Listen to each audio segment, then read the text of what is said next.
Duda with a win. He's going to be the #1 rated tour player. Definitely. You know, the world champion is not world champion for no reason.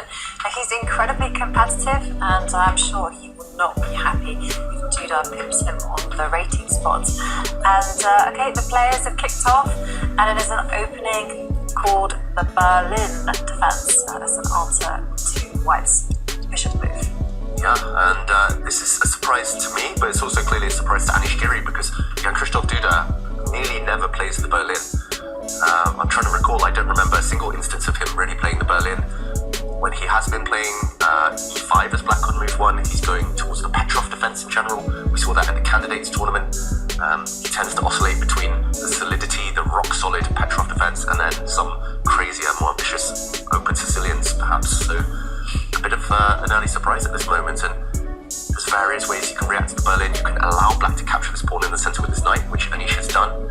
Now the question is, okay, he does move his rook across. We're not headed towards that dreaded Berlin endgame that actually has gone out of fashion at the top level these days, but that was very, very trendy for the last 20 years, and this type of position is very symmetrical. Look at the pawns, completely identical structures, but White has a small advantage here because White is the first one to get castled. Black needs to spend a couple of moves doing that. He has just done so, and White will occupy the center first with pawns. So it's just that kind of first move advantage of having White. It's it's a tiny little gain here, but it can be significant if Duda doesn't enjoy the positions later. Often White gets the bishop pair with this last knight move. The idea is to drop with the white knight into the center once again and hit black's start square bishop. Giri taking a solid approach. I'm surprised that Duda's going so solid as well though for black. Maybe Jan-Krzysztof just wants to coast towards the quarterfinals, but you know, that's not necessarily a wise idea because the higher up in the standings you are, the more benefits you get when you do play these knockouts. Like for instance, you get to choose colors and what kind of tie breaks you're going to have. And okay, well, we will see how this plays out. At the minute, this is all pretty mainstream. This is very, very well known stuff. I've had this position myself before, with both colours even. And here the main move is to kick away black the white knight. The fact that Duda was thinking there, just pausing, makes me think, because he's unfamiliar with this opening, he doesn't play it so much himself as black.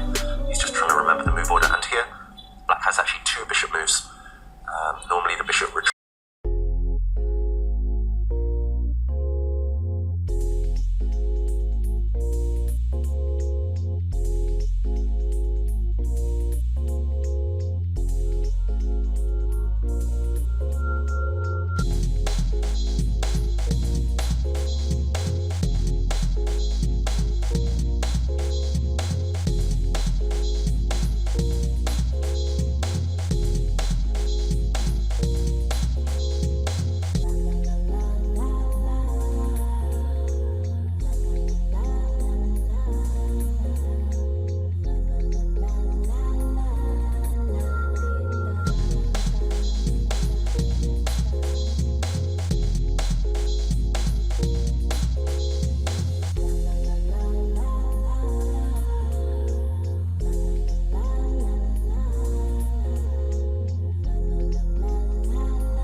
Mamedyarov is the one occupying that spot just because he managed to get that win. Oh, that's so tough.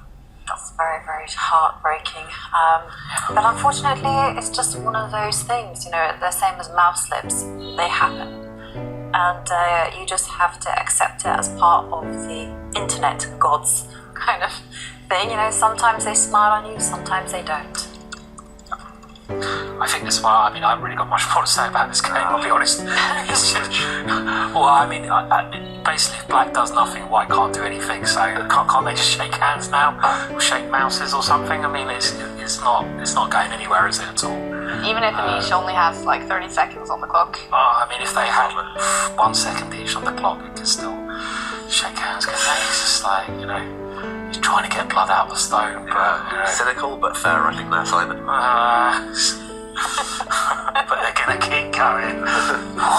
So you want to switch? Because there is some excitement maybe going on in the Sevian-Shankland game. Okay. Sevian, tournament leader, prelim leader. It looks like he's just maybe tricked Shankland and should have a winning advantage. It's a bit of a wild endgame over there. Okay, This well, one should be a draw. let's have our technical crew in the control room set up the game between Sam Sevian and Sam Shankland, the two Sams. Sevian has had a great tournament. He is on top of the table before this round, and Shankland, horrible tournament. He is, it's not looking good at all for him to qualify. I'm wondering if it's actually going to be impossible for him now. Lost a lot of games, so we're getting that game ready to jump over. The bar is, going up and down here. Yeah, I mean, it's been crazy for a while. Valuation bar mostly in the middle, but then suddenly Sevian was winning. Suddenly the computer says draw. It would be fun to analyse that one. I think you'll get a bit more excited about that one, Simon, than this game at least. Yeah, there's some things in life you just can't get excited about, and this is one of them. I'm trying, but I just can't. I can't do it, you know. I feel guilty sticking with this one now for so long. No, I think it was the right choice at the time because it looked like Anish was doing a great mature job, and it would be great to see how he did it. But I mean, at the moment, it's not really promising much, is it? I mean, they're not really